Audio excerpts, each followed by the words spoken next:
Greetings, everyone. This is Bryan Reesman, journalist and author in New York, welcoming you to my Blu-ray commentary for Clockwise. This is the cult comedy classic from 1986, directed by Christopher Morahan, written by Michael Frayn, and starring John Cleese as a punctual headmaster whose day goes awry when he misses an all-important train for a speech he's going to make. Now, you're going to see a studio logo for Thorn EMI. They actually handled a lot of studio releases because back then not all of the studios had full-fledged home video divisions yet. They did have a film production company, which made this movie. They also had a home video branch that by the mid-'80s had gone from being Thorn EMI to, I think, HBO Thorn EMI to HBO Canon or Canon HBO. So anyway, they put out movies like The Terminator and First Blood on video, along with smaller movies like Water with Michael Caine and Clockwise with John Cleese.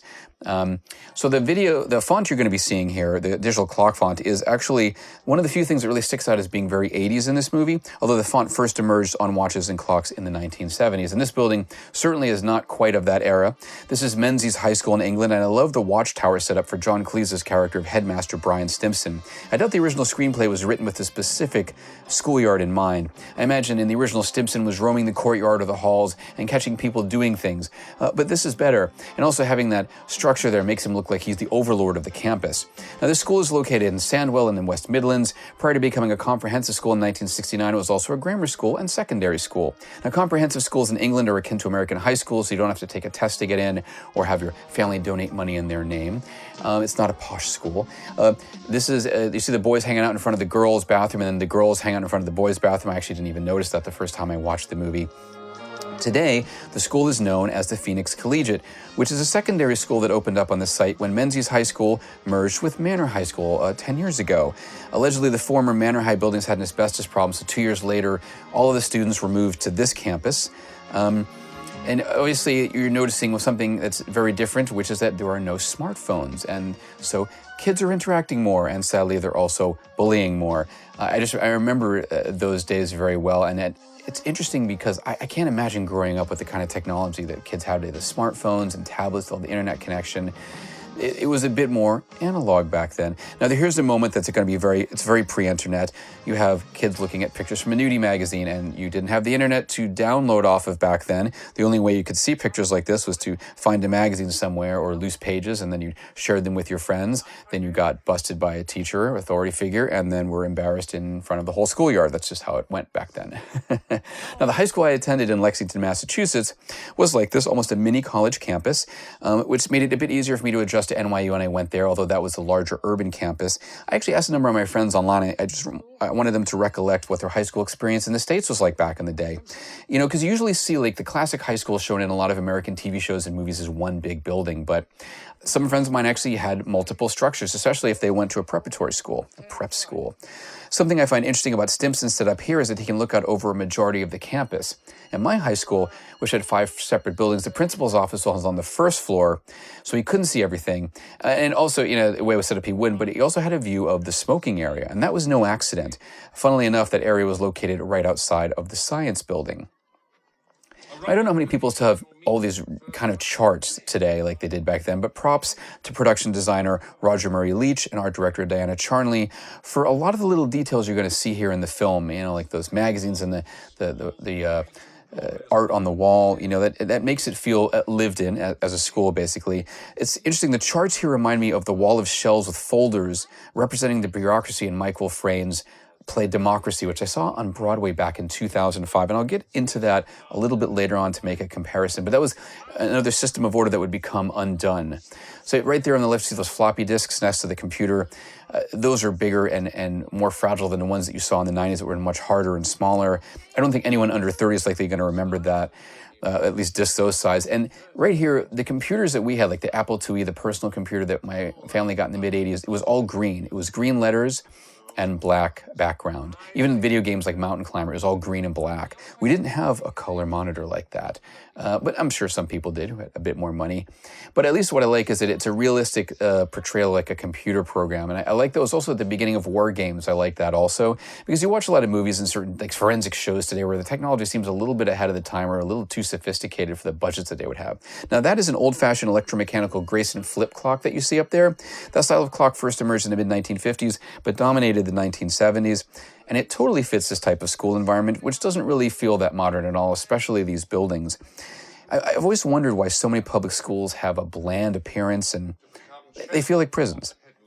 I'm sure a lot of that has to do with budgetary concerns, and this guy certainly doesn't look like he's very happy to be here. But I never thought that that kind of a vibe was very conducive to learning. You know, it's funny, I returned to my alma mater a couple of days after my 20th high school reunion, and I found that despite some structural improvements and some gains in the theater department, they had better facilities, the overall look and feel of the campus hadn't really changed all that much. It still felt very much the same in a lot of ways. Now here we're going to get an introduction to Mr. Jolly, who is going to get busted for smoking, which likely happened to him when he attended this high school 20 or 25 years earlier. Just the same character. You kind of get guys like that. Now, someone like Bryan Stimpson is a little different. I imagine he was a teenager in the 1950s. And, you know, that was still the austerity period after World War II for Britain. Now, rationing in America kind of ended in the late 1940s. And the Python guys have talked in their documentary talked about the fact that they had rationing up until 1959. And I was told by a British journalist that back then, only about 4% of students went to university, went to college. So the standards were much stricter. So he grew up at a time when you aspired to be more because there were less opportunities. You had to work harder for it. And you can kind of see how he's going to be drilling that into the students, on top of the fact that we find out that he really didn't have it all together back in the day. And in fact, he was very much behind time. So that kind of factors into this as well. Now, when you look out over here, you're going to see some scenery in the background there. It looks like it's for a school play or a musical, and I love that little touch in there. That just adds, that's actually the most colorful part of this whole scene. Now, when John Cleese was chatting with fellow Monty Python member Eric Idle in Los Angeles a few years ago for a talk that's been put up on YouTube, and he addressed that part of his book, So Anyway, mentioned that being a teacher for a couple of years, those was like the happiest of his life, his halcyon days, because there was less stress than in the show business life that followed him.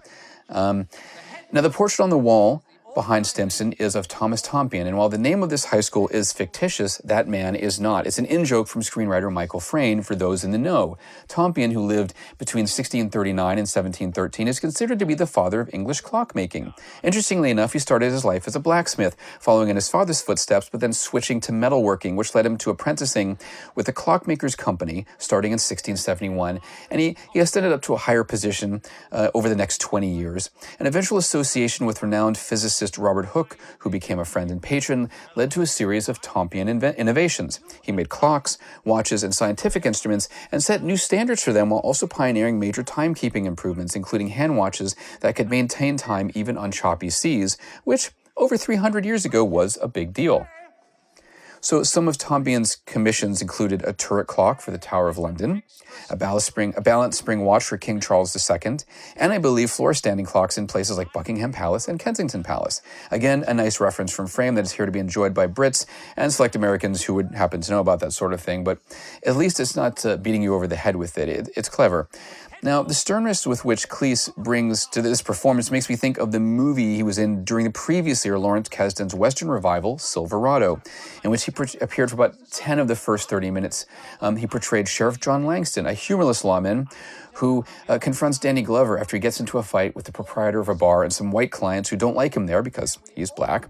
So Langston comes in and he won't make him pay for the damages like the bartender wants, but he asks him to leave because he doesn't want there to be any more trouble. He lets the proprietor know he doesn't like the use of the N-word. Later on, we also find out that Langston plans to hang a character played by Kevin Costner, which precipitates a jailbreak with a couple of other characters. When they're on the run from Langston and his posse, Danny Glover offers some payback or some help by shooting at the posse so they don't get near. And one of the deputies gets upset because they're going to be out of their jurisdiction soon. But as soon as Cleese's hat is shot off his head, he deadpans, "Today, my jurisdiction ends here." And it's a very Cleese-like moment, but it's done more dramatically, not quite as funny as you would expect. It works, though. And it's a moment that makes me think about some of that walking that line between drama and comedy. He sported a full beard for that movie, and in fact, he did the same thing when he was in the BBC's 1980 TV production of Shakespeare's The Taming of the Shrew. Now, he can certainly perform both drama and comedy. It makes me think of when Leslie Nielsen was on Saturday Night Live in early 1989 to promote the first Naked Gun movie. He had been a serious dramatic actor, and he's telling the audience, well, all of a sudden I'm like the king of comedy, having done Airplane and then Police Squad, which led to Naked Gun. And so he decided to offer, that's a very Langston look right there from John Cleese. So he talked about playing a high school principal, which is a perfect example for this. and say he'd say the line, "Come in, Jimmy, have a seat. I think there's something we should talk about." Then he would say, "This is my comedy version," and he said it the exact same way, which made people laugh because he's repeating himself. He said, "You see what I mean?" But that's the point. It's the delivery. So it would have been interesting to see Cleese do more dramatic roles, and he has done a few. But I wonder what it's like, right? What Brian Stimpson might have been like if Cleese had brought in a touch more of Sheriff Langston's prickishness to this movie. But it's a really good performance. So the hymn you just heard, "He Who Would Valiant Be," is a traditional English hymn with words originally written by John Bunyan back in 1684. I don't know if that qualifies as the school song. I don't even remember if we had a school song back in Massachusetts. But anyway, here we are at 9:20, which seems to be the Stimpson equivalent of detention. But rather than having the kids stay after school, their day is interrupted, which presumably gets them further in trouble with their teachers, as another way of sticking it to them. So there's I like that little sign back there telling them to be quiet while they're waiting. And even his wife has to wait because, everybody has to with the headmaster. So this is Stephen Moore portraying Mr. Jolly, who, of course, is the opposite of Brian Stimpson. He literally never finishes anything he says, either because someone is cutting him off or because he's simply dawdling on or he can't seem to finish a thought in his head. Or he's awkward and doesn't want to finish things. He's almost the kind of guy that he'll let you fill in the blanks, but then, of course, if you say that he said something later on, he could easily say, "Well, I didn't quite say that." He's the kind of guy that just coasted through high school and is now coasting through life while working at a high school. You have different kinds of teachers, the cool one, the nerdy one, the hip one, the educator that's waiting out retirement, gotten lazy. And this guy is sort of a burnout in the making, but still relatively young. Of course, we find out he's the one having the affair with Laura Wisely, which seems unusual in itself given his mild-mannered demeanor. Moore's career was predominantly in British television, including early on an episode of The New Avengers, and also appearing in the 1981 miniseries adaptation of The Hitchhiker's Guide to the Galaxy, in which he portrayed Marvin the Paranoid Android, which he later reprised on British radio at least once.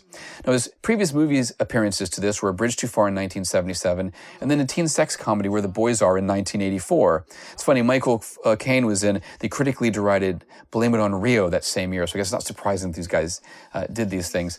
By the way, E-Block there, that's referring to like that building. I remember we had different houses in my high schools, like ABC house in one building, DEF house, like sort of buildings that were split into three different sections. Anyway, so Stephen Moore was a consistent character actor in British television. One of his last roles before his death in 2019 was actually in the movie Pirate Radio with Bill Nye, in which he played the Prime Minister. Not the role he's playing here.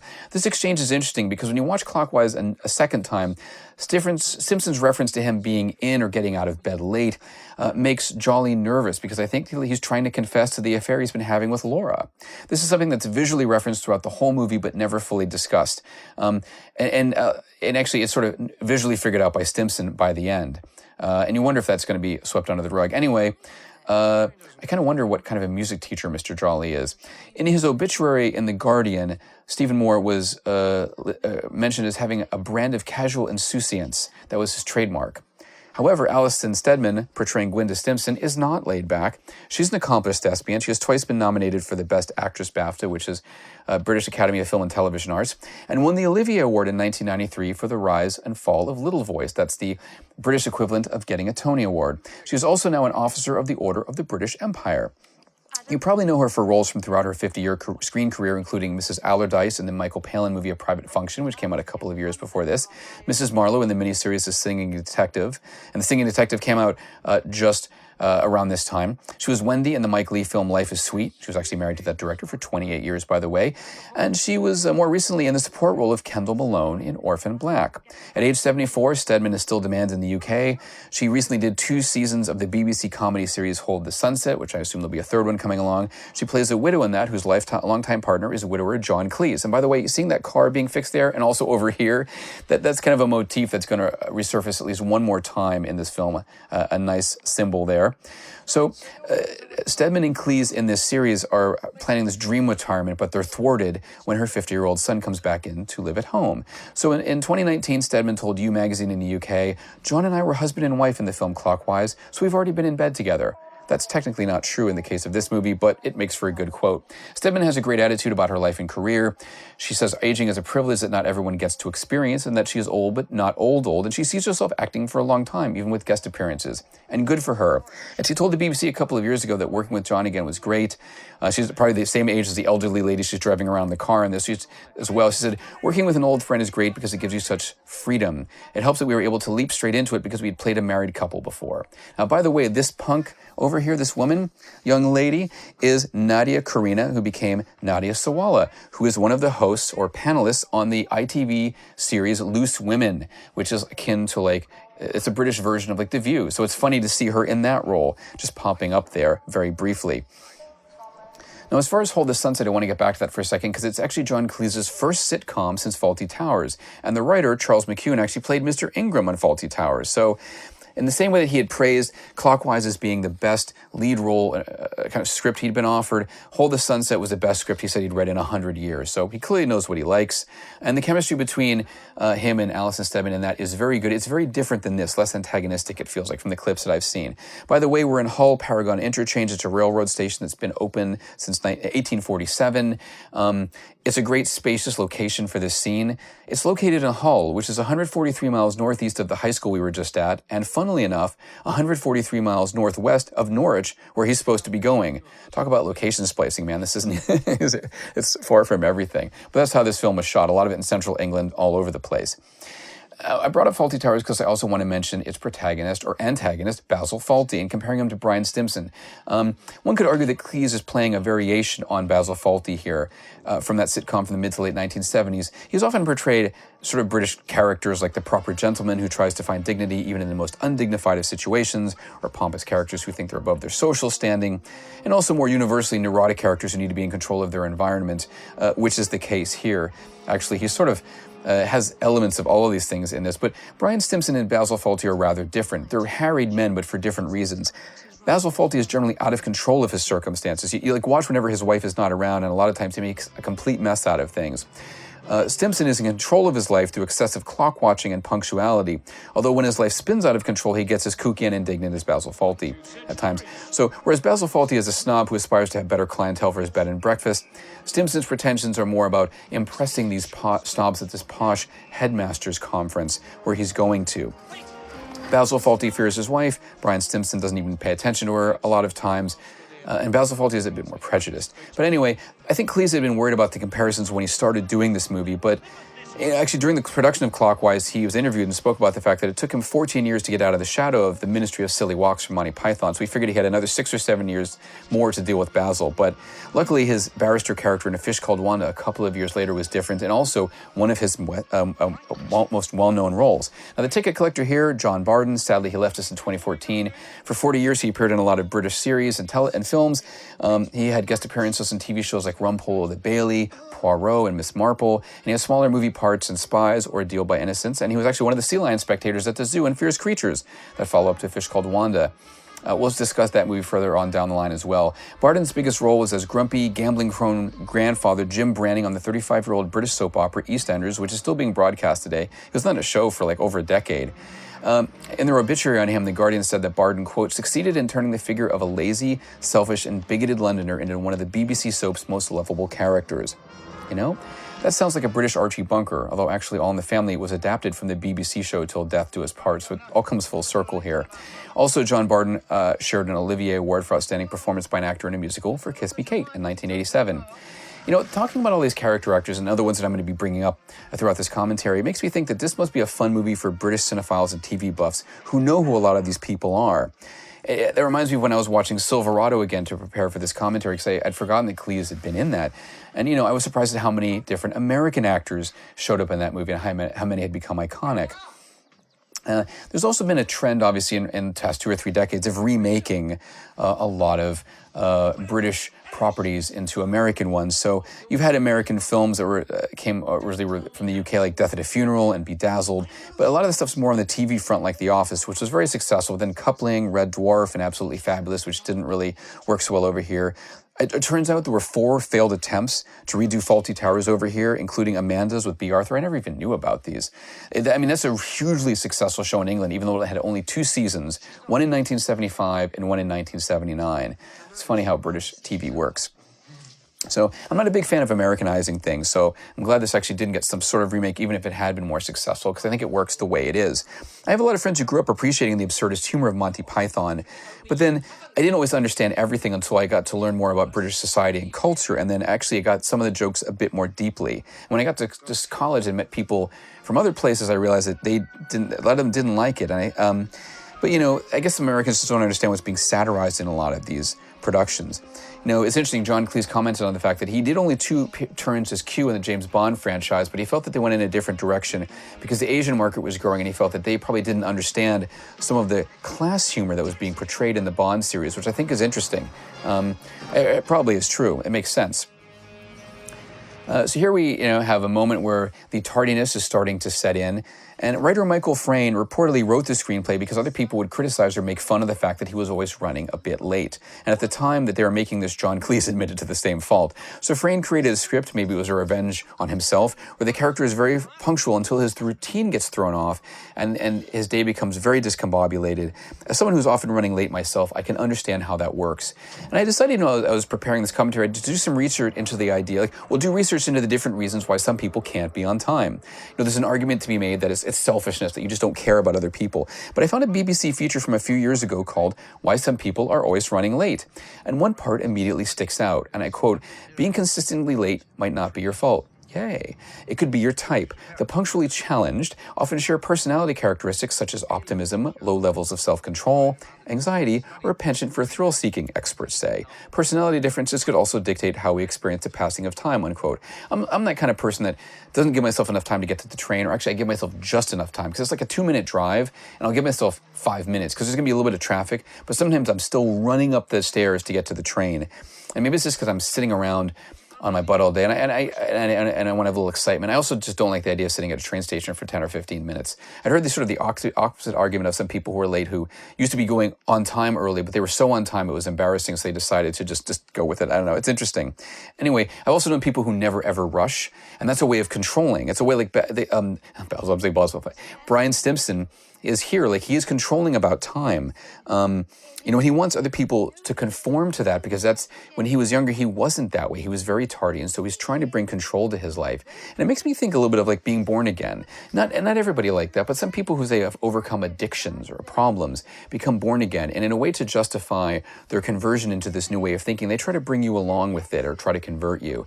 And that seems to be what he's doing with people at the school, following these strict rules. And these ladies are not going to be following any strict rules. And the one on the left, Anne Way, portraying Mrs. Way, funnily enough, has had a long screen career from 1955 until her final role in 1993. She did a lot of television. She was actually on Fawlty Towers. She did an episode of Ripping Yarns, which was written by the Pythons Michael Palin and Terry Jones. She was on Emmerdale and Rumpole of the Bailey. She also had smaller film roles like The Prime of Miss Jean Brodie, Haunted Honeymoon, and Terry Gilliam's Brazil. Now, of the 3 older ladies here, her role is just the most interesting because even though you can tell her mind is going, she has these moments of lucidity.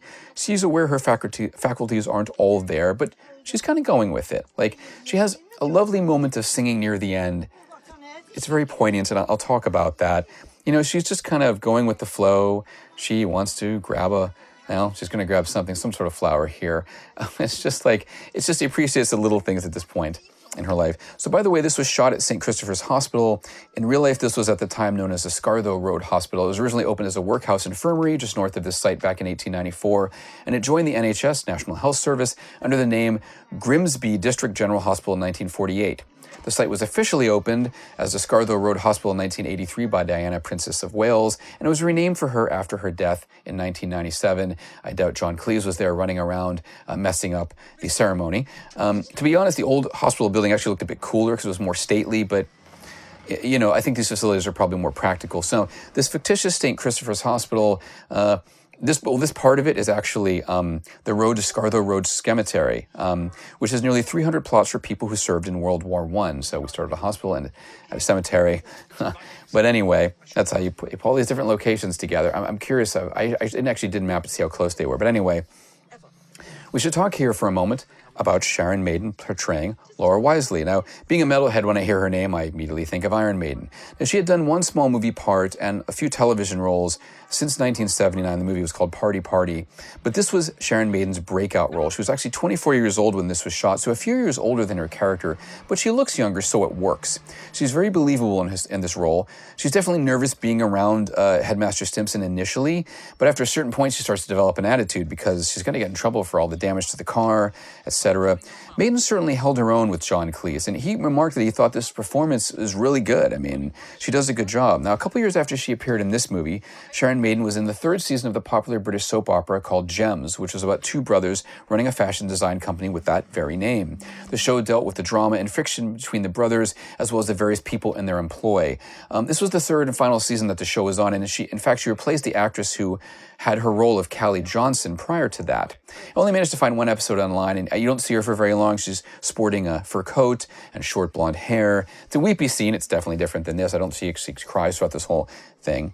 I did manage to find an episode of a series called Foreplay that had like a different story every week, and the episode that she did was an hour-long piece called Deptford Graffiti, in which she played Sherry, the girlfriend to a biker who's been befriended by a man in a wheelchair. Now that character, George, lives in a facility for people with physical disabilities. He has very short legs, so he has to stay in a wheelchair. He gets smitten with Sherry very quickly and decides to get involved with the biker gang by offering to paint their bikes and eventually seeking help in creating a trippy piece of street art on the side of a building, and I guess that's illegal. So in that one, Sharon Maiden sports long black hair and a sexy leather outfit. Actually makes me think of Fairuza Balk in The Craft, actually. And the episode features a semi-nude scene where Cherry decides she's going to give George his first sexual experience. So very different from this production, a different role. She had a supporting role in a 1992 TV movie about the Brinks Mat robbery with Sean Bean.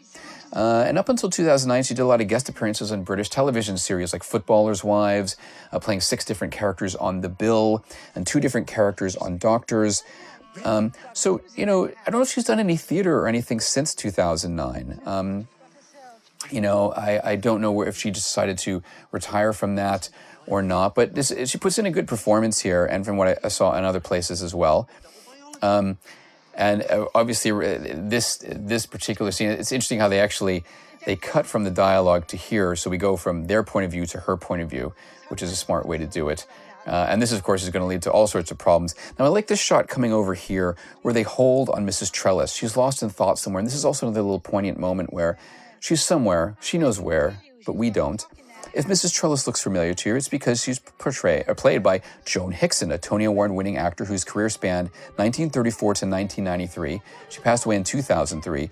She played A. Sleuth, Miss Jane Marple, on British television between 1984 and 1992. Some people will tell you she was the definitive Miss Marple. Agatha Christie reportedly saw her in a 1946 West End production of the author's own Appointment with Death and sent her a note afterwards saying that one day she hoped she would play the role of Miss Marple. Prophecy fulfilled. Now, I like this part here because Mrs. Stimpson decides she's going to be reckless as her husband, and she's going to take these old ladies for a ride. I tell you, man, what a couple those two make. Now, here we are on the open road, and we're moving out of the city. And something I was considering as I've rewatched this movie more than once to prepare for the commentary is this fact that as Stimpson's desperation grows, we move away from these kind of more frenetic urban areas into more tranquil suburban and rural areas. The story itself is bookended by those large assembly hall meetings, but it gets more serene and pretty as we go along. There's a great moment past the middle of the film, really like 2/3 of the way through, where Stimpson is lying on the ground in that monk's robe, and he's looking up at the sky and realizing that he's not going to get to Norwich and he's lost his opportunity to achieve greatness, at least in his mind. And that can actually be a very liberating moment in life when you just say, screw it, I give up. Usually, it's usually better when you just have to deal with something smaller. This is something bigger for him, so... But sometimes there's a feeling of relief when things don't go right, and maybe you didn't want them to go right. Now, that's the one time in this movie he feels like that until he gives his big speech at the end, when after he's managed to hold everyone's attention, he's going to give in and admit to what he's done and take responsibility for all the stupid things he's going to put this poor young lady through. However, John Cleese did have a bone to pick about the ending, so we'll discuss that when we get there. And we're going to, of course, go to the Wisely residence over here. I want to give a shout out to the editor, Peter Boyle, who actually was a BAFTA and Oscar nominee for The Hours back in 2002. I love the fact that the first movie he edited was the Roger Daltrey movie McVicker back in 1980. I've been meaning to go watch that again.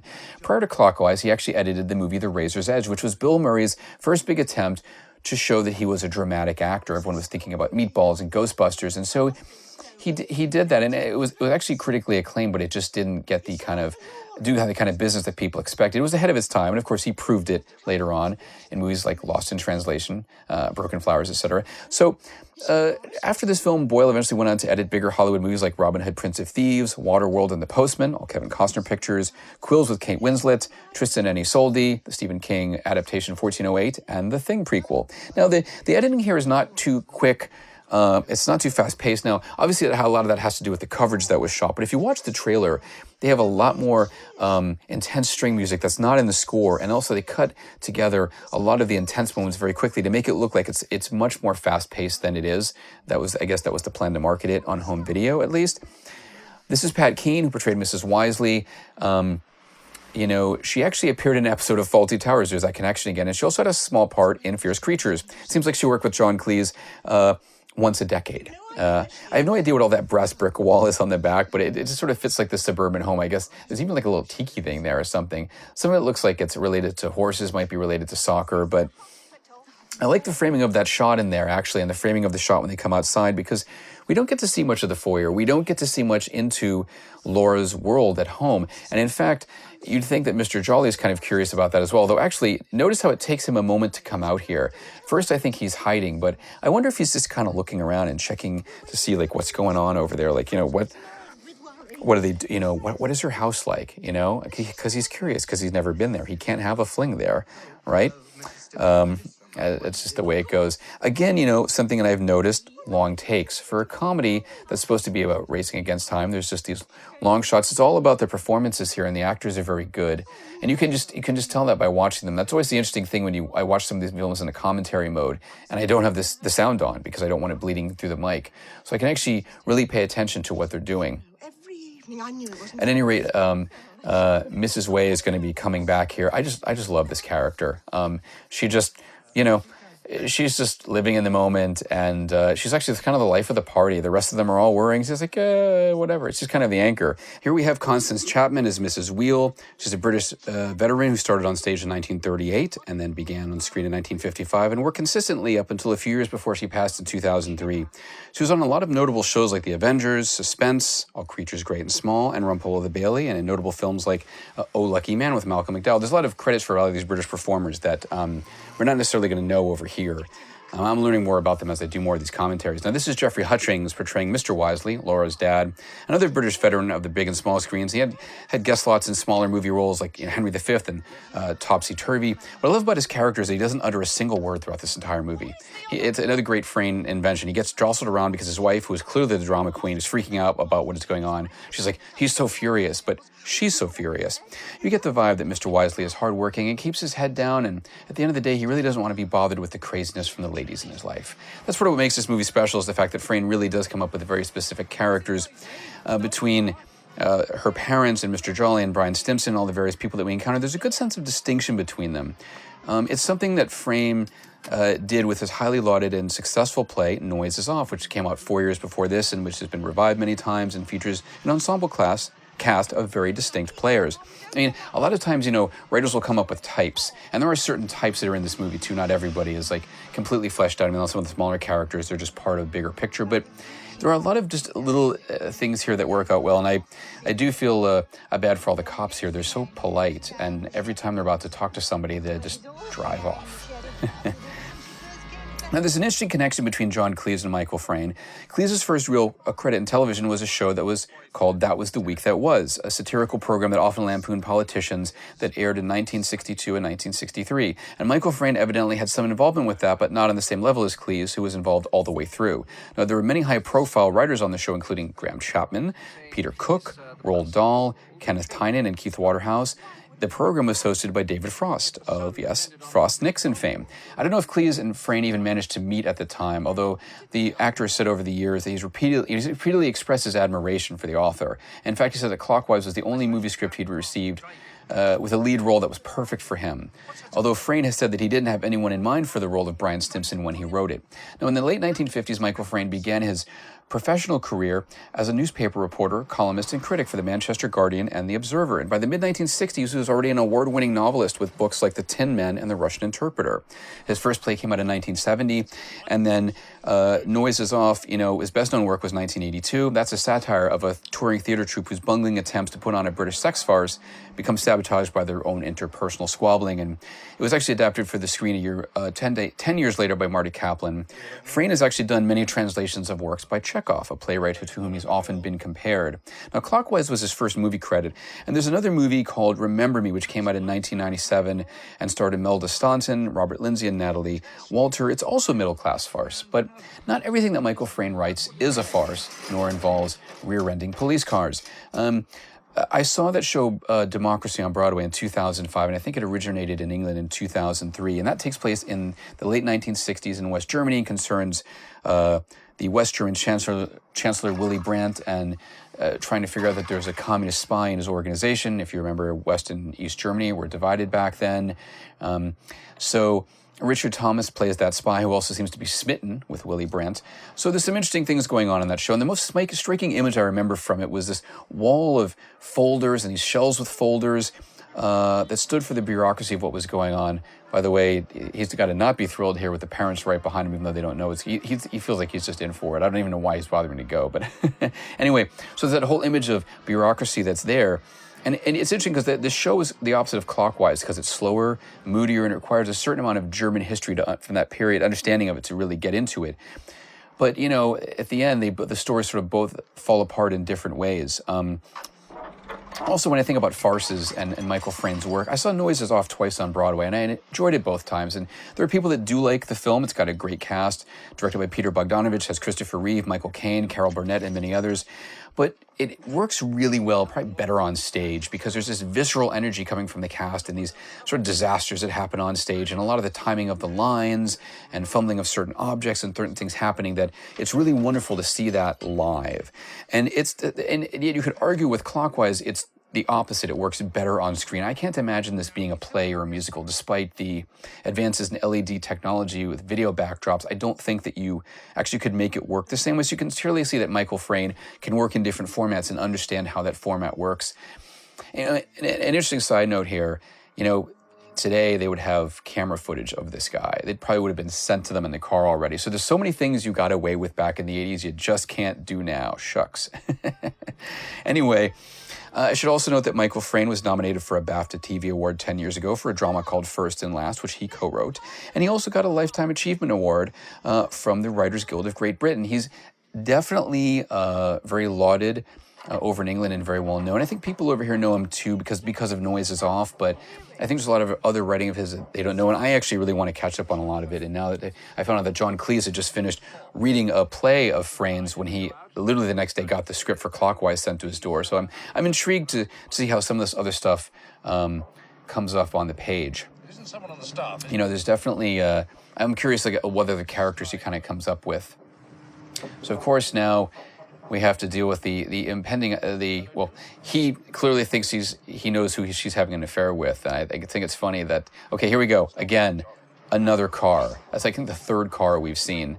The second most blatant one. A nice metaphor for what's going on here. I don't think that was accidental, since they had to plan all these shots out. Now we're going to be going to the Raven Hotel and Restaurant. This is a former 17th century coaching inn, converted into a hotel, still open, located on Barrow Street in the town of Much Wenlock in the county of Shropshire. I took a look on their website, and the rooms seem cozy and charming. The one has a quasi-Tudor feel, and the whole place has a rustic bed and breakfast feeling, maybe a touch more upscale. And they have an interesting menu, too, and you can go to ravenhotel.com. Here's your non-paid endorsement. Why, I actually haven't been there, but it's got a 4.5 out of 5 rating on TripAdvisor and is listed, I love this, as number 1 of 2 hotels in Much Wenlock. a small town. But it had a big influence because the Wenlock Olympian Games, considered to be a forerunner of the modern Olympic Games, started in much Wenlock in 1850 under a different name. Was changed almost a decade later. Now the movie location website Real Streets, REEL Streets, one word, did some digging, and one of their contributors found out through the hotel that the telephone boxes in these scenes were props, not pre-existing. They weren't there before, which makes sense considering Stimpson is going to bash the hell out of them pretty soon. Further, the space occupied by the boxes had been overtaken by the Raven, which expanded the premises onto that spot many years ago. But the building still pretty much looks the same, actually. In fact, much Barrow Street looks the same. I did some Google mapping of it, and there's some new businesses. But I do find that charming about small towns like in the UK and the US. I do appreciate some places that are a little bit out of time, pun intended. Like, living near New York, I'm used to things changing and always new things coming along. But I love older buildings and places. It is, I've often said that movies are like time travel. You go back at this moment. This isn't going to be recreated the same way today in 2020. But I also just love seeing locations like this and how everything looked. It's just great. The hotel doesn't have any mention of Clockwise on their website, but I guess they might have got some extra business off that. Now, this woman here playing Pat's mother is Sheila Keith. She has that great stern expression. And when I looked at her, it took me a little bit, but I realized she was in many films from horror exploitation director Pete Walker, frequently playing sinister or domineering matriarchal types, which I think is where she got a lot of her following. So she appeared in classic British shows like The Saint and the David Copperfield miniseries, but it was through 70s and early 80s movies like House of Whipcord, Frightmare, House of Mortal Sin, and House of the Long Shadows, which are all Pete Walker movies, where she really got her fame. It's a lot of movie titles with creepy houses in them. Anyway, Sheila Keith was also in a movie called The Comeback, which starred Jack Jones as a singer trying to make just that, a comeback. Funnily enough, he's the guy that sang the theme to the Love Boat TV series, which I don't know if it really played much over here. But so seeing her in this movie is a bit out of context for me because I'm used to seeing her in these creepy things. But she's great. She has that wonderful withering stare that is just perfect for something like this. So it's funny to just see her in this. Again, I'm sure a lot of British cinephiles get a kick out of it. Now, this phone gag here was a critical one for John Cleese in deciding to take his next movie, A Fish Called Wanda, in a more commercial direction. While the joke played well in England, because at the time it was expected that many British payphones simply didn't work, it didn't do so well in the States. Like, when I was doing commentary for the movie That'll Be the Day, which is a British film with David Essex, I learned that the oldest payphone in England was actually on the Isle of Wight. 5 years ago, someone went there, did a YouTube video of trying to use it, and of course, it didn't work. So again, while this played well in the UK, Cleese found that it fell flat in America because people didn't get the reference. Now, I could imagine that in New York City it would be easier to click with people because finding a working payphone there at that time wasn't always easy. I remember phones that didn't work or had broken receivers or the receivers had been ripped off. But in a lot of other American cities, I don't know if it would have been like that. Like my hometown of Boston, I don't know if that really would have been that way. So I look at older movies and I think like phone booth jokes, just like that won't register with many young people today. And why would they? Because we're living in the era of smartphones, and how many of them ever actually had to use a payphone? Most of the payphones in Penn Station, for example, are gone. I think of the joke from Superman in 1978 where Clark Kent can't find an old-fashioned phone booth to change into. That was a great moment. My dad and I laughed at it. But like today, I just don't think people would necessarily get it. And there are other ways I think this movie is a little out of time, and charmingly so. I looked up the other comedies that came out in 1986, the ones that came out in America. I mean, there's a certain British brand of comedy that was happening, but Clockwise was a disappointment for Cleese. It did decently in England, but from what I understand, it didn't fare well anywhere else. He spoke about this in an interview for the Fish Called Wanda documentary. He said it didn't play well in America or Australia, a country where his humor usually connected with the public. And he joked that it basically was a hit in Sweden and Israel. And there's different reasons for this, not just the fact that it's a British comedy of manners. So you're looking up the top comedies in America for 1986. 5 of them were in the top 10. And they were vastly different than this movie. Crocodile Dundee was number 2. It was a fish out of water story, just like Back to School with Rodney Dangerfield, which was number 6 that year. And in the bottom of the top 10, the next 3 places was Eddie Murphy's The Golden Child, then it was Danny DeVito and Bette Midler in Ruthless People, which was From the Minds of the Airplane People, and Matthew Broderick as the supreme high school jerk in Ferris Bueller's Day Off. I've argued with a lot of friends about that. I finally just saw Ferris Bueller's Day Off this year, and I thought, wow, what an entitled little brat. Now, another movie that came out in 86, The Money Pit, actually had more straight-laced protagonists like the ones in Clockwise, but there was a crazy amount of property damage in that movie, and that had to be achieved with a larger budget. So there's a lot of other different precipitating factors that made people maybe not necessarily go out and see Clockwise as much. Crocodile Dundee, there was this growing fascination with Australian pop culture because of Men at Work and Midnight Oil, et cetera, et cetera. And not to mention the fact that Linda Kozlowski is gorgeous and provided sex appeal for the movie in the same way that Jamie Lee Curtis would do in Cleese's next movie, A Fish Called Wanda. Now you look at Rodney Dangerfield, very American, not very subtle. Ruthless People was funny because so many of the jokes were crass and off the cuff and misanthropic. So you just laughed at what you were hearing because it was bold for the time. So in comparison, Clockwise is a far more straight and narrow kind of a movie. Some fans who have shared their admiration for it online have talked about the fact that it's a cleaner movie. There's no toilet humor, no sex. And aside from the fact that some people like Pat are thinking that Mr. Stimpson is sleeping with Laura, there's nothing really scandalous here. Things were getting a lot racier in Hollywood, and so again, Clockwise felt a bit out of time. Now, I'm not saying those other movies are better, by the way. They're just a different breed. Cleese has also spoken about the fact that he was planning to do a junket in Chicago, and they canceled it because the movie ended up not playing there. He thought Clockwise would open in about 40 or 50 screens around the U.S., but it ended up in about 15 art house cinemas.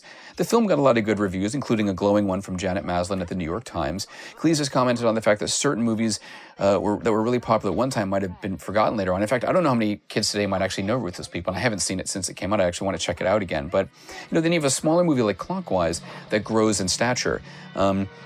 Poor cop. Again, that's another repeating gag. So it'd be interesting to see if maybe there were younger fans, maybe some Gen Xers in America who might get into this again, or maybe younger fans who might appreciate this, who are getting into like BritBox and Acorn Media and some of the British TV that you've got out there, services you got out there. But I want to get back to A Fish Called Wanda because I believe Cleese was working on the script with director Charles Crichton while he was making Clockwise. So it became very apparent once this movie came out that he wanted to get out of the art house world and into mainstream movie chains. And he did that by having a more outrageous story, more sexual innuendo, and a rather rambunctious cast that really got to be over the top at certain points because it befitted the story. Wanda cost less than $10 million to make but grossed over 20 times its budget. It was a phenomenal success. And it also seemed aimed at a younger audience. It also got 2 Oscar nominations for Best Director and Original Screenplay. By the way, Charles Crichton was one of the directors in the British horror anthology Dead of Night from 1945. I love that movie. I've seen it a few times.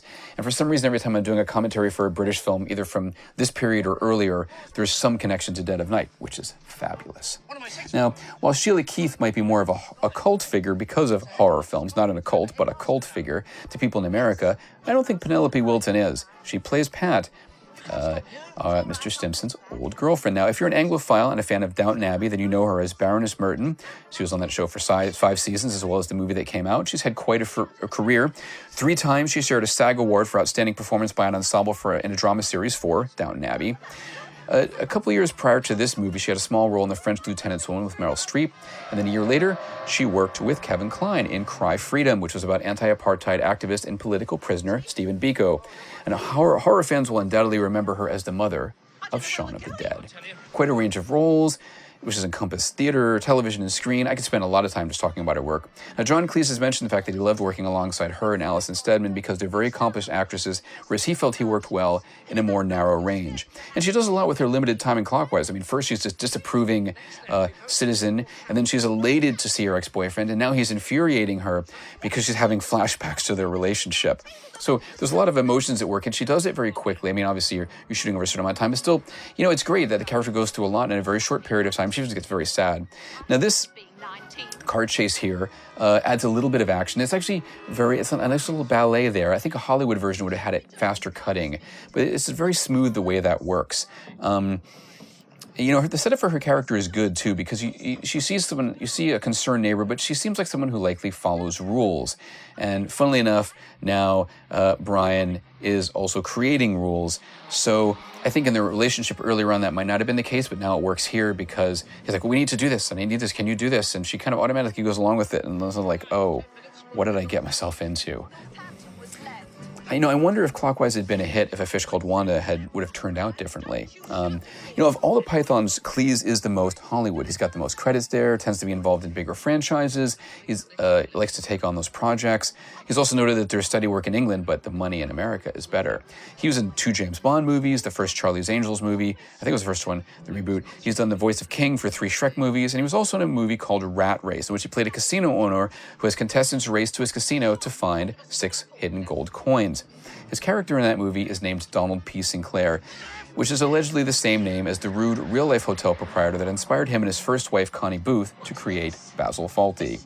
Once in a blue, we get Cleese in a more serious role, such as in Mary Shelley's Frankenstein from Kenneth Branagh in 1994, and the remake of The Day the Earth Stood Still with Keanu Reeves, which just didn't perform well. It's his comedic work tends to do better than the dramatic stuff that he's in. So, but he still, he gets to do voiceover for animation and video games. He's done a lot of that in recent years as well.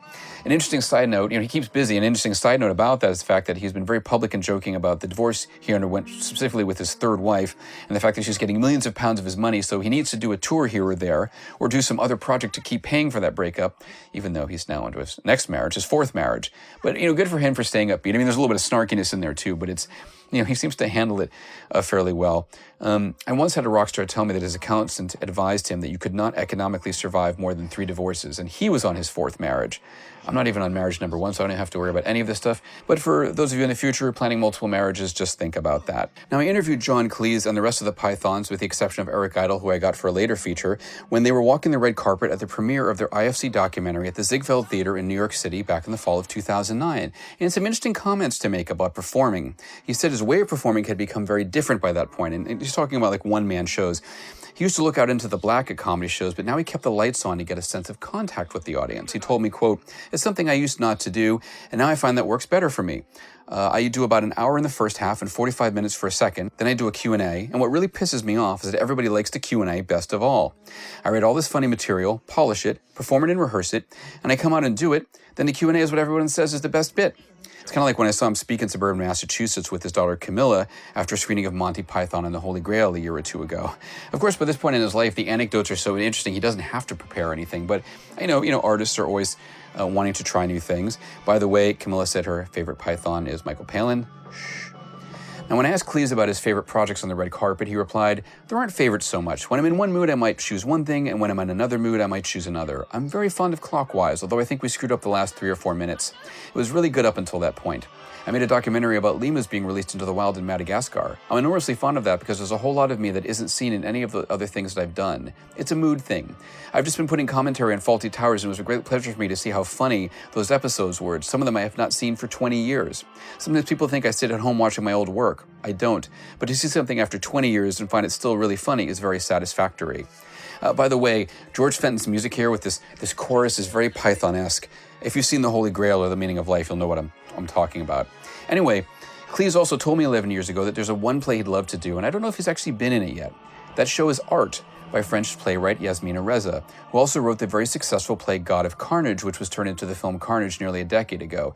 Now, Art debuted on Broadway in 1998, and Cleese told me, "I would like to play the guy who didn't like the painting in Art. If anyone knows to play, then they'll know what I'm talking about. That's the one part I would really like to play. In other ways, I find writing so much more interesting than acting. I don't particularly look forward to acting." It's funny because in the making of documentary for A Fish Called Wanda, the actor spoke about wanting to take a break from comedy after 25 years because he wanted to explore new things. But then, the comedy is the stuff that keeps sticking with him. But there's other things he's done, actually, and I'm going to talk about that, particularly the industrial training films. We'll talk about that in a little while. This still involves some comedy, though. Anyway, I love the use of the country locations here. It's really, really beautiful scenery, much of it shot in the county of Shropshire, located in central Western England. I hope I pronounced that right. As you can see from this film, there's some gorgeous landscapes. The main economy there subsists on agriculture and the service industry. Cinematographer John Coquion does a great job in capturing some great angles. I hope I'm getting his last name right. I looked up someone else with a similar name on YouTube. It seems to be the right pronunciation. And I think one thing that's different about this movie than other comedies coming out over here, particularly at that time, is it wasn't overly colorful or stylized. This is very natural cinematography for the most part. It's a comedy that feels real in the sense that they don't overdo it with crazy camera angles. There's a lot of moving camera work in here that fits. And here we have this sort of, again, tranquil moment going up into the sky. But, not as overly stylized. I mean, I think of the fact that a year later they had Raising Arizona from the Coen brothers, and my high school film teacher, Warren Brown, said, "I heard the only place they didn't mount the camera was on the baby's butt," which is actually probably very true. Even the moving shot right here, the energy comes from the tire moving and the mud being splashed up. It isn't coming from the actual, the camera so much, which is much more elegant. Now, it's interesting that we have the country being such a character in this, actually, because I found a documentary from 1978 called Three Streets in the Country, hosted by writer Michael Frayn. He returned to Ewell East, E-W-E-L-L, Ewell East, which was the country town he grew up in that transformed into a suburb in the 25 years since he had left. So the documentary goes through a history of London's suburbs and how they grew, particularly after World War I. And he has an interesting quote in it. He said, "The suburbs, the most ordinary places in the world. Everyone lives in them, nobody notices them. But then who noticed the country until everyone moved to the towns? Who noticed the towns until everyone moved to the suburbs?" It's an interesting idea, actually. And he was really looking at suburban life, both from the childhood perspective and then having gone to the city and coming back. Because, in going back, he passes these cookie-cutter towns along the way that have sprouted up everywhere. And trying to dig beneath the surface of that. And the idea of change factored into a dramatic novel he wrote in 2001 called Spies. And the main character is a World War II vet who's narrating a look back on his life and how things have changed in the London cul-de-sac that he grew up in. So getting back to the country, a rustic English road picture with a lot of mud here. That reminds me of all the ladies that would reenact those battles, the British ladies in Monty Python who would reenact the battles, and all the guys would get dressed up in drag and beat each other up in the mud. Now, John Cleese gives this film a good look, and he has some pretty impressive credentials. Sadly, he passed away a year after this film came out, close to around his 57th birthday. He actually began working in movies in 1956, and by the early 1970s had worked on some horror films like Witchfinder General and The Oblong Box, both with Vincent Price, along with Sam Peckinpah's infamous Straw Dogs, starring Dustin Hoffman. That was one of 4 movies that Cleese did with Peckinpah, including Peter Garrett and Billy the Kid, Cross of Iron, and Peckinpah's final film, The Osterman Weekend. He also shot my favorite horror film of all time, Peter Medic's The Changeling, that came out in 1980, and is simply the creepiest haunted house movie I've ever seen. Now, there's definitely a big difference between some of the raw, visceral energy of a movie like Straw Dogs and the brooding, more carefully choreographed atmosphere of The Changeling. Clockwise is very cinematic. This is actually very formal here. And it has a stately look almost to underscore the big event that Stimpson is heading to. And, there is, like I said before, there's this energy going on, and yet the camera doesn't get too crazy. I think a Hollywood version of this would have it be much more fast paced. And there's times I almost think that it could use a little tightening up in certain spots. And again, like sort of a very formal shot here, not centered, but still split to kind of give you an idea of what's going on.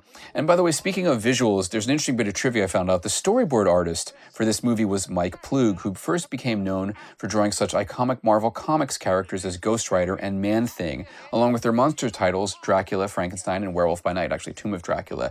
And, I'm going to have to connect this all to John Cleese, because Monty Python has their infamous Salad Days sketch, which is also connected to Sam Peckinpah, when they took an afternoon of tennis and piano playing and turned it into a bloody mess. And you should just check it out. I mean, piano lids and tennis balls and tennis rackets as deadly weapons and lots of blood. Now, the man here, Tractor Man, this smart alecky guy, is Tony Haygarth. He knows how to have fun with somebody who's giving him an attitude. Now, you may remember Tony. He was Renfield in the version of Dracula with Frank Langella and Laurence Olivier from 1979, and I really like that rendition of the story. I also recall him as the voice of Mr. Tweety in Chicken Run from 20 years ago, and he appeared in A Private Function with Michael Palin and Alison Steadman a couple years before this movie. So he worked with 2 pythons, and he actually portrayed an imaginary Dracula in a series called Scully about a daydreaming soccer player. Now, Haygarth is yet another dependable British character actor that emerges in this movie and has loads of credits on screen and stage. I like the way this scene is framed and the irony that Stimpson is right by someone with a tractor, but because of his attitude, he doesn't get any immediate help. I think it's also a bit of a jerky move on the part of Tractor Man, but he can rescue the damsels in distress alone, and maybe that is actually part of his plan.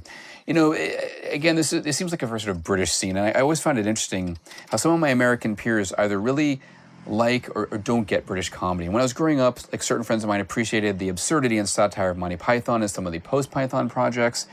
And then I got to college and I met people from other places that simply didn't understand it. And it seems to be kind of a coast versus middle America sensibility, to be fair. I think there's some people, it plays differently in different places. And to this day, I've encountered people who simply just don't get British humor. And sometimes they want things to be more literal, whereas like Python humor requires you to have a little extra cultural knowledge, or at least understand the extra layer of meaning to jokes. I mean, as a child, I found things like the cheese shop, parrot, and lumberjack sketches to be really funny, despite the fact that I didn't really get a lot of the subtext till later. And as I got older, bits like the every sperm is sacred musical number from The Meaning of Life made more sense to me, because I wasn't religious or Catholic. So until I discussed religion with people, it was funny, but I was like, oh, now I find why it's really funny. There's a context there. And sometimes it's a matter of just knowing what certain British expressions mean, like chuffed for being very happy, or ledge being short for legend. Then there are differences like the word fag, which in America is derogatory towards someone who's gay, but in England it means cigarette. Now right here he's going to mention, of course, a monastery. I don't know what he actually has to mention that he's in one, and I'm going to bring that up again in a moment. But I want to get back to like certain phrases that Americans might not understand from England. And there's a great story on the BBC site from 8 years ago that I found, written by Fraser McAlpine, called What the British Say and What They Really Mean. It offers a hilarious guide to interpreting certain things that might seem polite on the surface, but are actually snarky underneath. For example, with the greatest respect means, I think you are an idiot. Very interesting, translated as, that is clearly nonsense. You must come for dinner means, it's not an invitation, I'm just being polite. And there was another site that had a similar story, and they mentioned the phrase, I'll take that under advisement. And I have my own interpretation of that, which is, nice of you to offer your idea, I'm not interested, thanks for playing. I mean, if you watch British talk show hosts like Graham Norton, they're much more direct and cutting, in a way, over their American brethren. But of course, the guests that go onto those shows, I think, are game for that. I sort of like that. Underneath this sort of facade, sometimes the British really are, in a lot of interviews, are way more direct. And it makes me think of that stiff upper lip thing, like in the scene in Fierce Creatures where Jamie Lee Curtis and Kevin Kline called John Cleese from the States to where he is in England. And Kevin Kline's like, oh, were you asleep? And Cleese's character of Rollo Lee is like, oh, yes, I frequently am at 2 a.m. I'm afraid, a filthy habit I picked up in the Far East. Which is his way of saying, yeah, you woke me up, but what do you want? So I want to give a nod here to the Prior, played by Michael Aldridge, another veteran British actor. He was in the original TV adaptation of Tinker Tailor Soldier Spy with Sir Alec Guinness a little bit after Star Wars came out.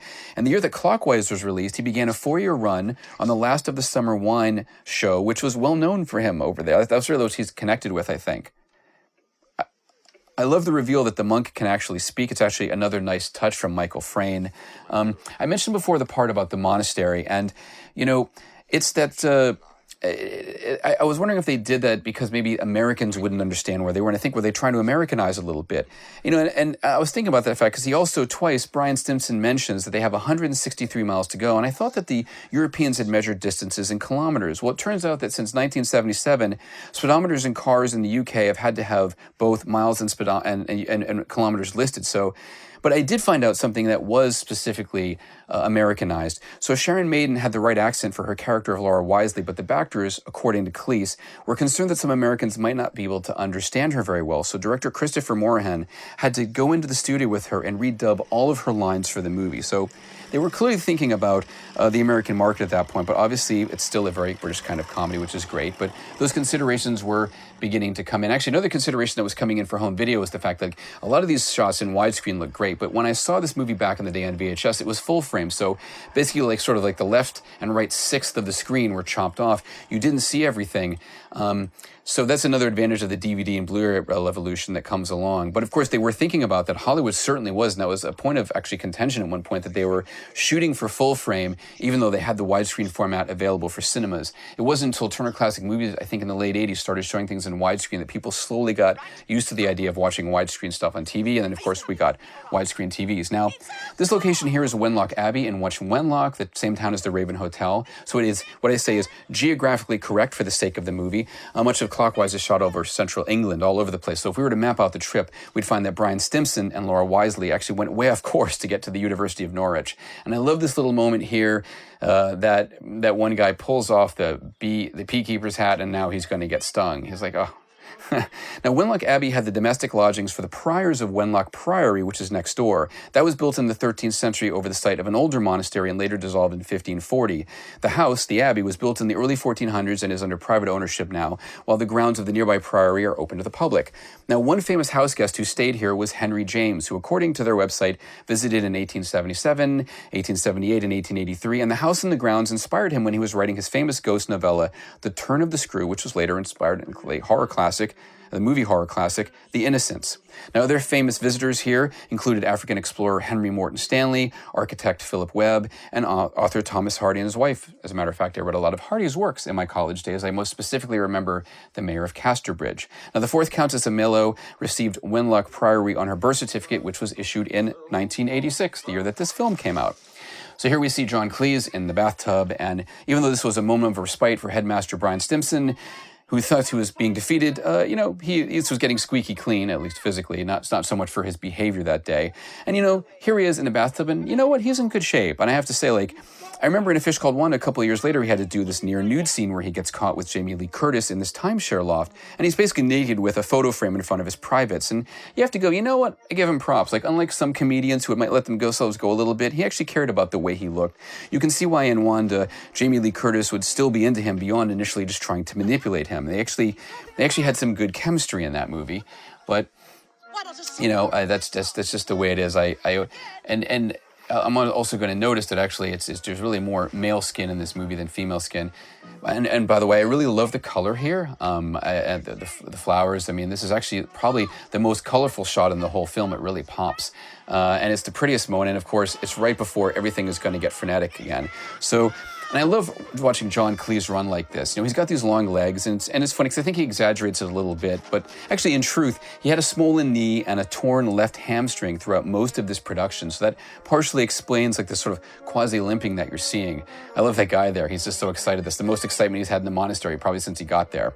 Now, Cleese was aware of his height early on, and he's spoken about the fact that when he was 12 years old, he was already over 6 feet tall, and that's awkward for a boy that age. So he would immediately, draw attention when entering a classroom, and so he decided that he would deflect from that by being a funny person and becoming likable that way. And he's noted the irony of not wanting to draw attention to himself, but then going into television. But I think that probably adds a little bit of subtext to his character here. I mean, maybe he brought that in, I don't know. But this moment right here, this line about despair and hope, this is something that's actually the film is famous for, and a lot of fans of the movie actually quote it. It's great, too. It's that moment of you've always had that thing where you're just close to getting something and it doesn't happen, or you think you're not going to get something and yet you were so close. As a freelance writer, I've always had, gotten a lot of cool gigs doing this commentary, but sometimes you're just so close to getting something and you're like, I wish I hadn't hoped that was going to happen. But anyway, one of Cleese's charms has always been his ability to pull off this kind of physical comedy. In Monty Python, he had the physique that was often best suited for that. The Ministry of Silly Walks is the most famous and cliched example at this point because of all the crazy moves he does. But, there were other fun moments in his career as well. I was actually rewatching Fawlty Towers because I wanted to compare Basil Fawlty with Bryan Stimpson. And there's a moment that recently became, is an episode that recently became infamous called The Germans. And Basil Fawlty is nervous that a bunch of German tourists are coming in. They barely speak English, and he doesn't want to bring up the war as in World War II. But because he suffered a concussion in the episode, he ends up bringing the war repeatedly, bringing it up repeatedly, and it turns out the Germans really do speak English. So when he's taking their order, he starts saying these insulting things that are really bothering them and reducing one of the women to tears.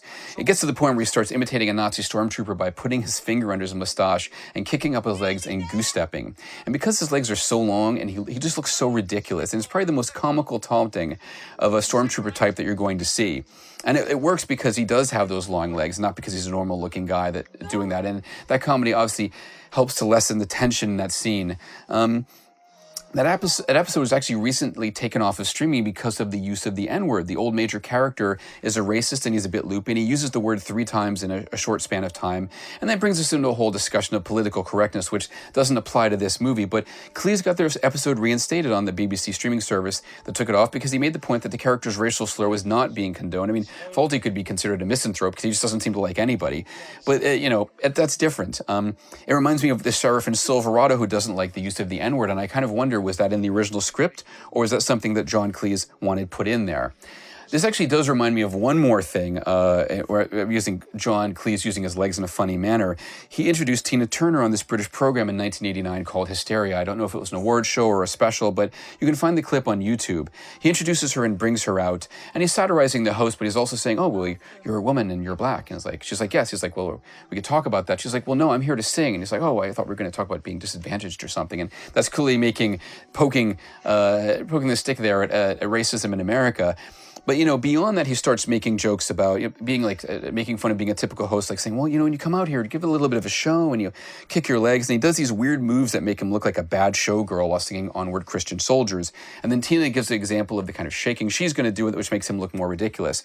But even more interesting is right after he brought her out and before all of that, he kissed her on the cheek, that European thing. And then they did it again. And then he kissed on the lips and looked like they were about to start making out in front of everybody. And I was watching this thinking, damn, Cleese had game back there. And, he seduced on screen by Jamie Lee Curtis one year and then kissing Tina Turner on an award show the next year. I mean, not bad.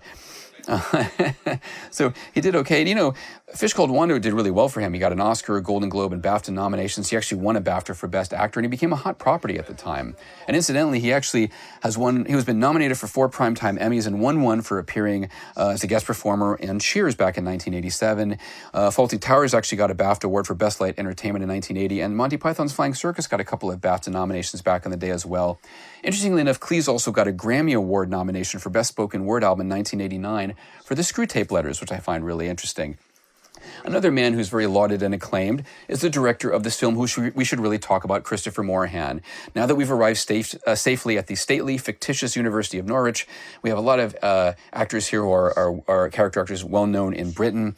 Morahan and Kukian managed to make this hectic without being frenetic, Obviously, coming into this project, Morahan was quite accomplished. He'd previously worked on the iconic British miniseries The Jewel and the Crown and was a BAFTA nominee for his work on that. He actually got a Primetime Emmy for Best Director, which he shared with Jim O'Brien because there were multiple episodes. I think they did different episodes. That was a really big deal, actually. And Morahan has been nominated for 5 BAFTA awards in total and 2 Cable Ace awards.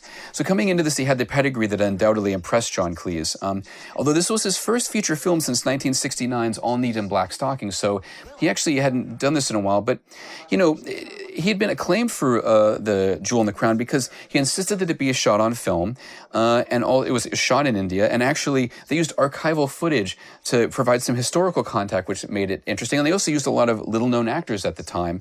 So it was a breakthrough in a lot of different ways. And while he certainly has a cinematic flair that you can see here with all the moving shots, you can see the television and theater background here because there are long takes, and it's all about focusing on the actors' performances, either in close-up or like in medium shot here. And a lot of choreography, just like a play. So, in TV, for example, you have limited budgets and you have less setups. So his training both in theater and television, I think, works really well for this comedy, especially with John Cleese as well, doing a good job of working their way through the crowd sequence here, because you have all these different minor players that have come up, both ones we've already seen and ones that we're just meeting. It's a dance that's played out well here. And I should mention, speaking of honors, as I said earlier, Christopher Morahan became a commander of the Order of the British Empire in 2011 because of his dramatic work. Funnily enough, Michael Frayn and John Cleese allegedly both turned down the same or a similar title for different reasons. I don't know how that works, but they have their reasons. So the man here on the right is Benjamin Whitrow. He passed away 3 years ago and had quite a distinguished career, and he carries himself in these scenes with distinction. He was in some memorable films, Quadrophenia, Chaplin, Pride and Prejudice, and he was the voice of Fowler in Chicken Run. The man right here on the right leading the Wisleys into what I will call the quarantine room is Geoffrey Palmer, a veteran British actor who's now 93 and stayed active up until a few years ago. He has a connection to John Cleese because he was on an episode of Fawlty Towers many moons ago. Plus, he later appeared in A Fish Called Wanda. That's Peter Sellier, known for many lawyers and judges throughout his career. He's perfectly cast here as one of these uppity headmasters. He also appeared in a number of Merchant Ivory films. At any rate, I want to get back to Geoffrey Palmer, who actually had long-running roles in British sitcoms, including The Fall and Rise of Reginald Perrin, Butterflies, and As Time Goes By. He was also in movies like The Madness of King George, and in the James Bond flick Tomorrow Never Dies as Admiral Roebuck. In fact, he was frequently cast in nobleman or military roles on stage or on screen. And I want to get back to Benjamin Whitrow because he and Peter Sellier had smaller roles in a wonderful movie called Hawks from 1988. Anthony Edwards and Timothy Dalton play these 2 terminally ill patients in a Dutch cancer ward who decide to break out and live out what remaining time they have left to enjoy it. Along the way, they meet these interesting women played by Janet McTeer and Camille Coduri. And Janet McTeer has been on Broadway and the West End quite a bit in recent years. That was a direct-to-video title that I wish had gotten a bigger following. It's really powerful and moving and a wonderful film. Hopefully it'll get a reissue. I want to give it a plug.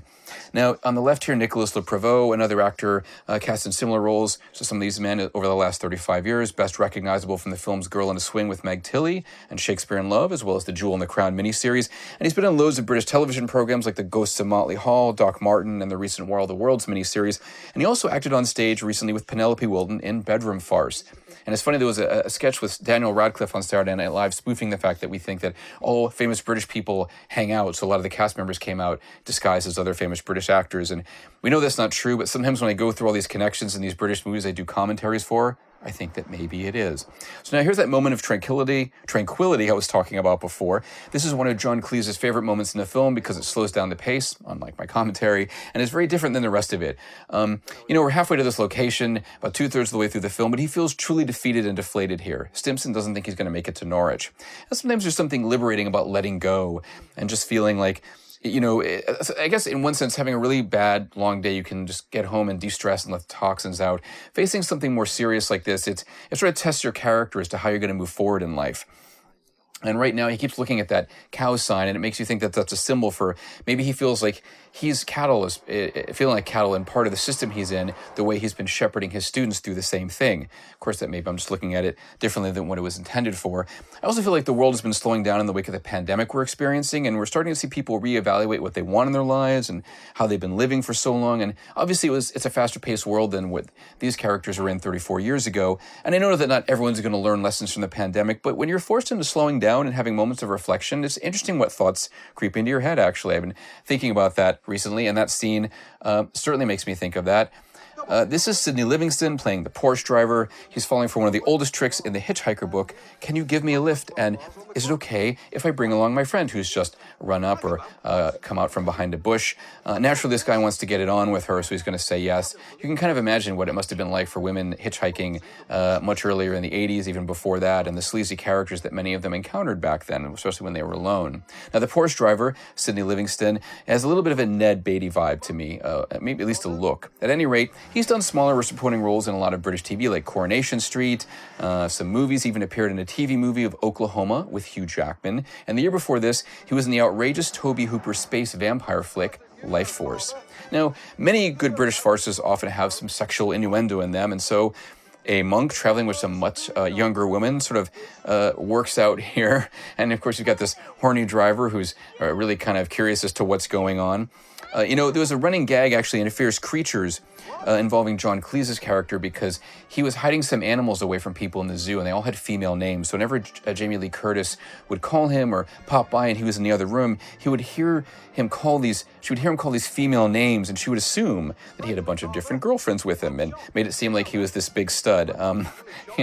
It's very silly, but that's been a through line for a number of different things. Now, here we have the forest scene that was shot on the A4117 highway running through the southern part of the Wyre Forest District, Wyre, W-Y-R-E, near the town of Lemhill, which is to the east of here.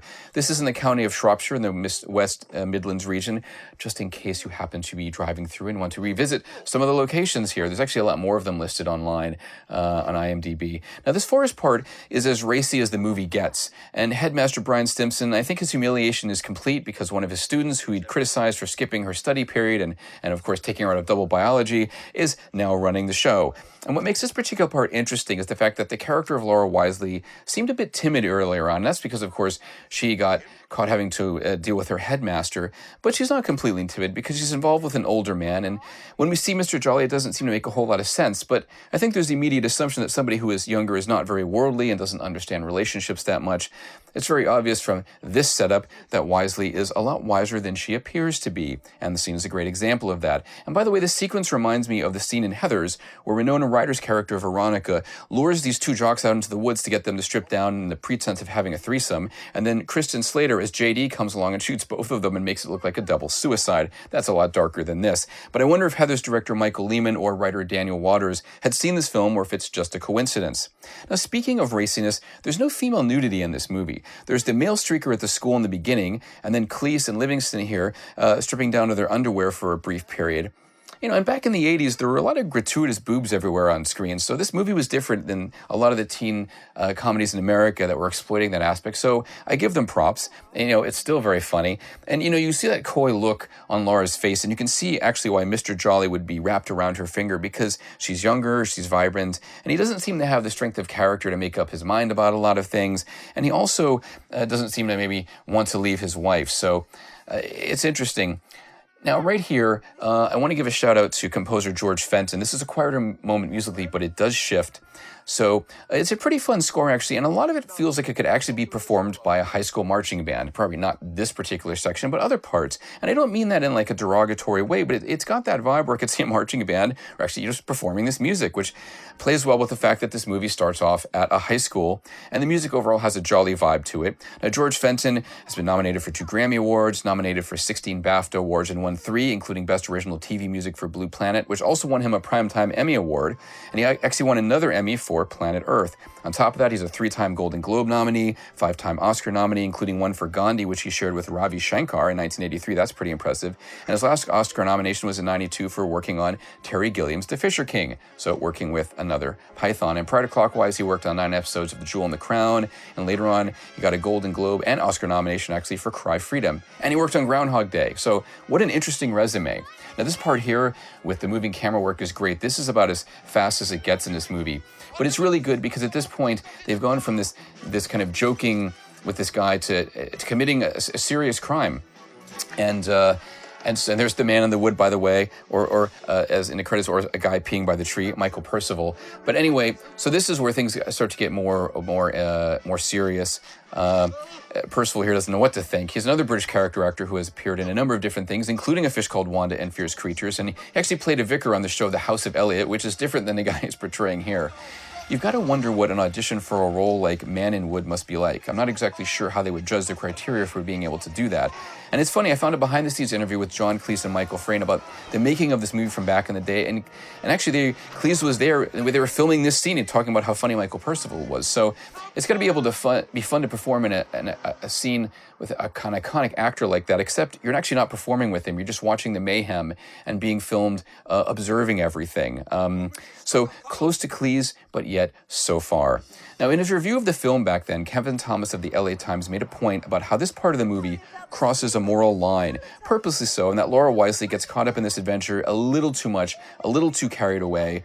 I mean, at this point, Stimpson has basically kidnapped her, although she's now going along with the whole thing. He has not paid for petrol, rear-ended a police car, vandalized phone boxes out of anger, basically kidnapped Pat for a short period of time, and stolen this man's clothes, money, and car with Laura as an accessory. Now, Kevin Thomas felt that the ultimate point of the story was really moderation in all things, and right now Stimpson certainly is not representative of that. I mean, he's been trying to impose his way of thinking on students and faculty alike, and now the shoe is on the other foot. He's out of control, or he's the one that's actually being dictated to by his students. But, you know, by the way, I like this generally single shot approach to this driving scene. In many of the driving scenes, actually, it's more visceral. You know, so many car scenes today are shot in enclosed vehicles, and they have those digital backgrounds. I mean, not always, but I like the feeling of that, you know, the wind in their hair. And I'm sure for Sharon Maiden, it was fun to race along here. I doubt she was doing the stunt driving right there. And this is also an interesting shot. It's actually kind of comical, just really being in long shot, but it actually sort of emphasizes the speed at which they're going because they're going to tear past these people here. So now we're getting down to the wire, as it were, not the wire forest, but the wire at the Headmasters Conference. You know, these two guys are kind of wondering what's actually going to be going on here. I can only imagine how nerve-wracking. Well, they're not acting like they're nervous. It's almost like they have an alternate plan ready to go. Like, this guy doesn't work out, we'll get somebody else, which I guess plays into the snooty, posh schools that they represent. And again, Mrs. Way, I love how she just sort of interrupts everything, and she makes it more interesting. Like, they just don't have any idea what to do, which is, of course, part of the comedy that's going to happen in this final sequence, dealing with all these stuffed shirts and how there's this sense of a ritual that they have, and she's just kind of come in and whatever. Now, having all these people in the room here, in the quarantine room, away from the ceremony, there's a certain aspect to this part of the climax of the film that kind of doesn't ring true to me. I mean, I think the one thing that doesn't work is just sticking, the detectives and the police officers coming into the same room as that they simply would comply with that order. Just like the fact that the women don't care, they're just going to walk out. But maybe that would work in England, but not so much in America. And I guess part of this is also satirizing the sort of proper and polite way people are handling things. But I don't know that American cops would actually go for this kind of a thing. They'd probably be a little more pushback, like, why are you putting me in this room? But this is a farce. You have to play along with some of the conventions in order for it to work. And I guess it's true that if you have a very commanding presence and you're authoritative, well, you can get people to do what you want, right? That's how it works. And of course, Bryan Stimpson is going to be doing that in just a moment when he walks in. So let's talk for a moment about this actual school. This is King Edward's School, or King Edward VI School in Birmingham. By the way, that's the birthplace of heavy metal.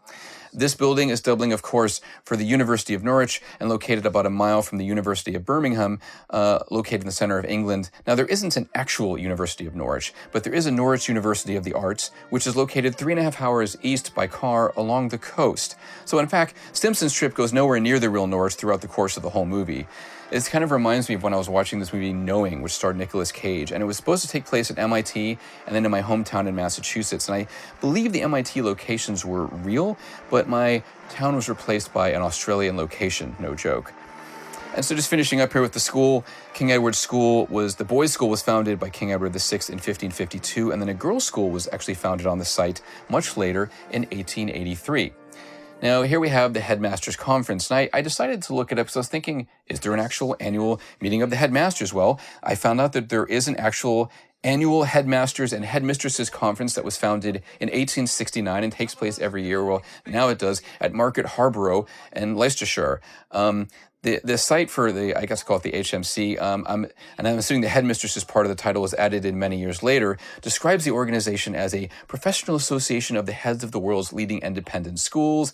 So I guess it helps the schools grow and develop, protect their independence, share innovative ideas, deal with national and international educational issues, and sort of influence public opinion with regard to the independent sector. So they list 296 members in the British Isles, but at least they have 55 more internationally, so it's outside of the borders of the UK a bit. I was wondering what their definition of world was, because you have American sports teams that have in the past called themselves world champions. At any rate, I wonder if the real life annual Headmasters and Headmistresses Conferences ever had a chairman's speech quite like this. And yes, this is the grand moment that Bryan Stimpson has been waiting for the entire day. There's a huge irony in the fact that his life has been building up to this one big moment of acceptance, and because of one major mistake, well, really a series of mistakes, connected to the one thing he is obsessed with and that he thought would be an advantage for him, he is in the awkward position of presenting a speech without the text and looking as if he had just come out of, I don't know, some sort of scuffle or been, scrounging around in clothing bins trying to find something to wear. I'm actually rather amused by this particular sequence because I specifically recall seeing Monty Python being interviewed by John Oliver after a screening of Monty Python and the Holy Grail at the Tribeca Film Festival in 2017. Now, John Oliver normally has control of his show and any stand-up audiences he's dealing with, but there's no way he could corral these five guys and keep them from taking over the whole Q&A. In fact, John Cleese got up, wandered behind the screen, and popped his head out from between the bottom of the movie screen and the curtain below it. It was really funny, but the exact opposite of what's going on here, and I'm sure Bryan Stimpson would not have appreciated that. Now, John Cleese is certainly someone who knows how to hold an audience's attention, and he's actually been a commercial pitchman for commercials in England and Germany and other places, a public speaker, and he actually did a lot of industrial training films with a company called Video Arts that he co-founded in 1972. He later sold that company to its management for £43 million in 1989. Clearly, man, I'm in the wrong business. Wow. Now, Video Arts had this, their most popular video was For Meetings, Bloody Meetings, starring John Cleese, which came out in 1976 and then was remade in 1992 and in 2012 to reflect different changes in working conditions since then. According to the company, it's supposedly the most successful training video of all time and has been translated into more than 30 languages. So no wonder why the actor made so much money selling that company. I also actually found a 1991 speech that Cleese gave on creativity and management for clients of Video Arts. And while he tossed in some jokes, he was pretty serious about the whole affair. He actually said that creativity is not a talent, it is a way of operating. He also felt that creativity was not necessarily limited to IQ, provided you were operating above a certain minimum level of intelligence. I'm going to assume that applies to headmasters as well. So anyway, as he continues his speech, we're going to have more people interrupting here. You know, as with any sort of classic farce, a lot of the minor characters, or all the minor characters that had an interplay with the main character or characters throughout the movie are going to come back in to interrupt this grand moment. And what's funny about this moment is actually Stimpson is probably better control over these people than maybe with some of the students at his school. There's a quiet unruliness to these people interrupting his speech, and he actually belittles them and makes them pay attention as he's doing here. In fact, something I've been saying more and more in recent years is how I feel that many adults are just like grown children. I mean, beneath the facade they put on, there's a lot of immaturity and pettiness that is still no different than when they were younger, than when they were in high school. And the thing about this big moment for Stimpson is that he's usually in control of a student body of people younger than him, but now he's here in front of a group of his peers, and possibly people who he wanted to get approval from when he was younger, people higher up on the social scale than him, the social ladder. So this is his moment in a way of getting approval, and also he's literally getting the chance to kind of talk down to them. And you see Laura's embarrassment at her father. I love these three guys here. They cross their legs in unison, and of course, the father doesn't quite fit in there because he doesn't understand that whole ritual. Interesting also with that clock motion, how the way they cross their legs, Stimpson is back to being on time and on target with his speech. It's an interesting contrast for sure. Now, this was a big moment for Headmaster Bryan Stimpson, and Clockwise was a big moment for John Cleese. I mean, this was his first starring role in a film, and he appeared throughout the entire movie, which is something that had eluded him working on the Python project, since obviously that was an ensemble situation. After this, A Fish Called Wanda gave him a chance to be in a starring role, and he shared screen time with some other people. I found out that actually, in an interview 3 years ago in Vulture, that director Frank Oz had called Cleese and offered him the Michael Caine role in Dirty Rotten Scoundrels, which he would have been really good in, and he thinks would have led to other Hollywood roles. But at the time, he had some personal and professional commitments and issues that he felt that he couldn't really get involved in that project. And actually, Dirty Rotten Scoundrels came out, I think, a mere half a year after A Fish Called Wanda, and that was already a pretty involved project to begin with. So I can understand why he would have done that. Not that he's had a bad career; he's had quite a good one, actually. And while I don't feel like a movie like this did a lot of business outside of the UK, I think it has some charm that hopefully some younger people and maybe some older fans will discover or rediscover it again. And right here we're going to have a very Cleesian moment where he's just going to kind of go off and being very dramatic. I'm going to love a little tick of the eye that he's going to have there until his wife steps back in. But something that I really like about the way this is shot is, I mean, Michael Frayn clearly wrote it for the medium of film, and Christopher Morahan is directing it in such a way to draw attention to not only the individual people that he's making contact with, but the reaction of everybody in this assembly hall. And that's not something you could really pull off in a play. It's something that's much better suited to a movie. So talking about adapting your material for the medium, this actually works out really well. And finally, of course, we're going to get the recognition here that Mr. Jolly is indeed the one who's been having the affair with Laura Wisely after all this time. And, you know, those looks are much better than having a bunch of overlapping dialogue, which is what you would have in a stage farce. You'd probably have even more frenetic energy. In fact, there's a lot of emotional intensity without there being a lot of crazy energy in the room. And I was thinking about the fact that, there are British, some cultural differences that don't necessarily translate to American. I was thinking about how this must have been dubbed or subtitled in other countries. And I actually looked up some alternate titles for the movie just to get a hint of how they might have approached it. In Spain, the title was Siempre Puntual, which is always on time. West Germany was Clockwise, Right, Mr. Stimpson. That was the translation. The Portuguese translation was Punctually Delayed, which I like. Norway was a bit more literal. There's Clockwise, Race with Time. And then the French-Canadian title was completely different. It was The Misadventures of Mr. Principal. So, at any rate, I imagine it probably played better in certain places than others, but I like this final moment here where he actually is looking down on this headmaster and just treating him like he's one of his students, rather than this headmaster of this POS association. I think that's kind of a little bit of revenge there. I guess after a long, stressful day, that's what's going to happen. He's going to walk away with his head held high. Now, as far as the ending goes, John Cleese did an interview with Den of Geek back in 2014, and the reporter Simon Brewer addressed the fact that he thought that Cleese did not like the ending and wanted something less harsh. And the actor replied, "I thought the ending wasn't right. I talked to Michael Frayn, who's one of my heroes, and I think I made a suggestion about the ending." He said that he didn't really think anybody ever learned anything in life. I said, "I agree with you, but it's an artistic convention that they do." But he wanted to keep with the ending, and I thought that was the only thing wrong with that movie, the last 2 or 3 minutes. And there's been some critics and fans that have talked about the fact that they thought that Frayn didn't really have like a complete ending to this, but perhaps really it's much more about the journey. I mean, I've said that about a lot of TV shows in recent years too, where I enjoy the characters, and then once you get to the end, you're kind of disappointed. But I don't know. I mean, you can argue this is a moral and just ending. I mean, Stimpson is going to go out here, and he leaves, and I think that he's not aware that the cops are going to be there, but it's not like he actually fights against them. I think he realizes that he's going to have to get his comeuppance for this. However, we still don't see any of the people that were there, like his wife and other people who are, and Laura Wisely's parents. They don't actually get to talk to him. So they only get to see him be interrogated and then driven off by the police, which is a little different. We don't actually get to hear a lot of the dialogue either. So, and I find it rather amusing that you have all these headmasters and part of this association, they're all acting like a bunch of schoolboys now. I mean, he treated them like students, and now they're acting like students. By the way, I really like this poignant moment with Anne Way. I like the way it's blocked. You know, she's singing "This Is My Lovely Day" from the 1947 British musical Bless the Bride, and it's totally apropos for someone her age to sing. And on top of that, I've read that it was one of the BBC's most requested songs of all time, at least back then for sure. And over a year after Clockwise came out in cinemas in the UK, Bless the Bride got its first revival in 40 years in the West End. I don't know if it was that because this love song was being used in that, but whatever. I like the fact that what it shows is that she's living in the moment, whereas like Bryan Stimpson has been living ahead of the moment, and a lot of these people have their rituals and they're thinking about how they're supposed to act and what they're supposed to do, and she's at the age now that she doesn't really care. But I love how she's beguiled this older man who's like, yeah, you're right, you know, what do I care about all this craziness? What does it really matter?